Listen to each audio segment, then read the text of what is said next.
మనకి శ్రీకాకుళం జిల్లా Srikakulam 1 town police స్టేషన్కి సంబంధించి రీసెంట్గా 30/1/2025న ఉమెన్స్ డిగ్రీ కాలేజ్ టౌన్లో ఏదైతే ఉందో అక్కడ జరిగిన ఒక ఇన్సిడెంట్ గురించి రీసెంట్గా మనకి ఒక కంప్లైంట్ రావడం జరిగింది. సో దానికి సంబంధించి కేసు నెంబర్ 14/2025 రిజిస్టర్ చేయడం జరిగింది శ్రీకాకుళం 1 టౌన్లో. ఇందులో విక్టిమ్ ఎవరైతే ఉంటారో ఆ అమ్మాయికి సంబంధించి ఒక వ్యక్తితోటి పరిచయం ఉండడం, ఆ వ్యక్తి పేరు కనితి జగదీష్. సో ఈయనది వచ్చి మనకి సారవకోట మండలం శ్రీకాకుళం జిల్లాకు సంబంధించిన వ్యక్తి. ఈయన 10th క్లాస్ చదువుకున్నారు. 10th క్లాస్ చదువుకొని తర్వాత చదువును ఆపేసి సినిమాలో వర్క్ చేస్తున్నారు. ఒక జూనియర్ ఆర్టిస్ట్గా వర్క్ చేస్తున్నారు అతను. సో ఆయన ఆ అమ్మాయికి పరిచయం ఉండడం, ఆ పరిచయం మీద ఆ అమ్మాయిని కాలేజీలో డ్రాప్ చేయడానికి వెళ్ళి కాలేజ్ దగ్గరికి వెళ్ళినప్పుడు ఆ అమ్మాయిని పెళ్లి చేసుకుంటాను అని చెప్పి అతను అడగడం, దానికి ఆ అమ్మాయి ఒప్పుకోకపోవడం వల్ల ఆ అమ్మాయిని కొట్టడం జరిగింది. దానికి సంబంధించి ఈరోజు ఆ వ్యక్తిని మనం అరెస్ట్ చేస్తున్నాము. సో మనకి సెక్షన్ 1091, 1181, 1152 BNS చట్టం ప్రకారం అతను అరెస్ట్ చేసి ఈరోజు రిమాండ్కి పంపించడం జరుగుతుంది. సో ఇందులో ఫ్యాక్ట్స్ ఏంటంటే వీళ్ళిద్దరికి ముందు నుంచి పరిచయం ఉంది. సో ఆ వ్యక్తి ఆ అమ్మాయి ఇద్దరు మాట్లాడుకోవడం జరిగింది. అతను కాలేజ్ దగ్గరికి వెళ్ళి ఆ అమ్మాయిని డ్రాప్ చేయడం జరిగింది.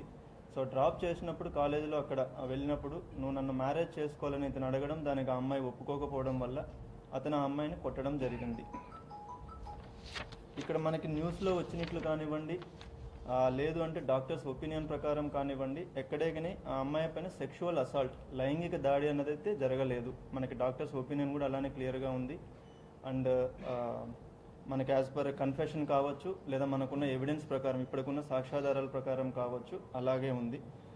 సో మనకి క్లియర్గా దీన్ని ఐడెంటిఫై చేయడం కోసం మనకి CCTV ఫుటేజ్ కూడా ఉంది. ఎక్కడైతే ఆ అమ్మాయి అబ్బాయి ఇద్దరు కలిసి కాలేజీలోకి ఎంట్రీ ఇస్తున్నారో, అంటే కాలేజీ లోపలికి ప్రవేశించడం 30వ తారీఖు ఆ రోజు సాయంత్రం అరౌండ్ 7:32 టైంకి, అంటే ఈవినింగ్ 7:32 లోపలికి వెళ్ళడం, ఆ తర్వాత ఆ అబ్బాయి ఒకరే ఆ కాలేజ్ నుంచి బయటికి రావడం, అది 7:47 ఆ టైంలో బయటికి రావడం కూడా అతను టెన్షన్గా ఉండడం, హడావిడిగా బయటికి వెళ్ళడం, ఇదంతా కూడా మనకు క్లియర్గా CCTV ఫుటేజ్లో ఉండడం అనేది జరుగుతుంది. సో ఒకసారి ఆ CCTV ఫుటేజ్ కూడా మీరు చూడొచ్చు, అక్కడ ప్లే చేస్తారు.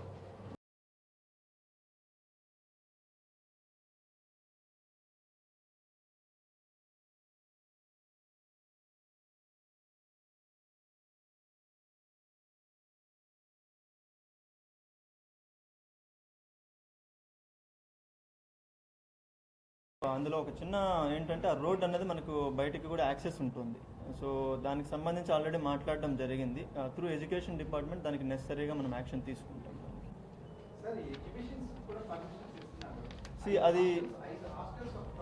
అది వాళ్ళతోటి అది కలెక్టర్ గారు చూస్తున్నారండి. సో అది కలెక్టర్ గారు చూస్తున్నారు. సో అది ఆల్రెడీ మనకి అది కలెక్టర్ గారితో మాట్లాడడం జరిగింది. సో అది ఆల్రెడీ తీసేశారు. సో నెక్స్ట్ టైం నుంచి ఆ పర్మిషన్స్ కూడా లేకుండా ఉండడానికి మనం ఆల్రెడీ చెప్పాము. సో అది ప్రాబ్లం లేకుండా చూస్తారు. సో క్లియర్గా వాళ్ళిద్దరూ కలిసి వెళ్ళడం, తర్వాత ఆ అబ్బాయి ఒకరే బయటికి రావడం, ఇదంతా మీరు క్లియర్గా చూస్తున్నారు. దీనికి సంబంధించి మనకు పోలీస్ వైపు నుంచి మనకు కంప్లైంట్ వెంటనే ఎప్పుడైతే కంప్లైంట్ వచ్చిందో వెంటనే రెస్పాండ్ అవ్వడం జరిగింది. అక్కడికి మనం క్లూస్ టీమ్ని పంపించి అక్కడ కావాల్సిన క్లూస్ అన్ని గ్యాదర్ చేయడం జరిగింది. దానికి సంబంధించి టెక్నికల్గా, సైంటిఫిక్గా మనం ఎలాంటి సాక్ష్యాధారాలను సేకరించాలో అవన్నీ సేకరించాము. అండ్ డాక్టర్స్ ఒపీనియన్, ఒక టీమ్ ఆఫ్ డాక్టర్స్ ఆమెను ఎగ్జామిన్ చేశారు. సో ప్రజెంట్ ఆవిడ మనకి వైజాగ్లో హాస్పిటల్లో, ఒక ప్రైవేట్ హాస్పిటల్లో ట్రీట్మెంట్ పొందుతున్నారు. షీఈ్ అవుట్ ఆఫ్ డేంజర్, తను సేఫ్గా ఉన్నారు. సో ఎటువంటి ప్రాబ్లం లేదు ఇప్పుడు తనకి. మోస్ట్లీ తను తొందరగానే రికవర్ అయ్యి మళ్ళీ నార్మల్గా కాలేజ్కి వెళ్తారని చెప్పి మనకి డాక్టర్స్ చెబుతూ ఉన్నారు. అండ్ ఈ ఇన్సిడెంట్కి సంబంధించి ఒక చిన్న రిక్వెస్ట్ మన సైడ్ నుంచి,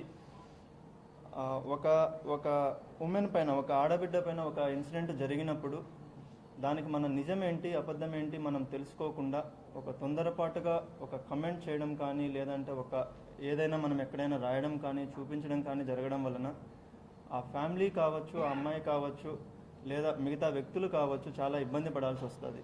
సో ఈ పర్టికులర్ ఇన్సిడెంట్లో అట్లీస్ట్ పోలీస్ వారికి మా వారికి ఇది కొంచెం బాధ కలిగించిన ఇన్సిడెంట్ అనే చెప్తాను. ఎందుకంటే ఒక వ్యక్తి ఇంకొక వ్యక్తిని ఇష్టపడ్డారు, వాళ్ళు పెళ్లి చేసుకోవాలని అడిగారు, దానికి ఒప్పుకోకపోవడం వల్ల ఇతను రెస్పాండ్ అయ్యి ఆమెను కొట్టడం 100% తప్పు. ఎందుకంటే ఒకరిని నో చెప్పడం వాళ్ళ హక్కు అది.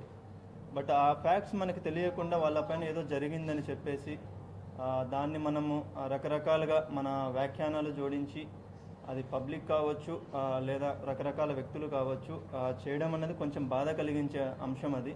సో మనకు పోలీస్ వైపు నుంచి అండ్ యాజ్ ఎ ఫ్యామిలీ మెంబర్గా మన రిక్వెస్ట్ ఏంటంటే, సో దయచేసి ఏదైనా ఉన్నప్పుడు ఒక్క క్షణం మనం చిన్న ఫ్యాక్ట్స్ వెరిఫై చేసుకోవడానికి మనకు పెద్ద టైం పట్టదు అది. సో వెరిఫై చేసుకొని మనకి దాని తర్వాత మనం ఏదైనా ఉంటే బాగుంటుంది అనేది నా రిక్వెస్ట్ అది. సో అందరికీ థ్యాంక్ యూ.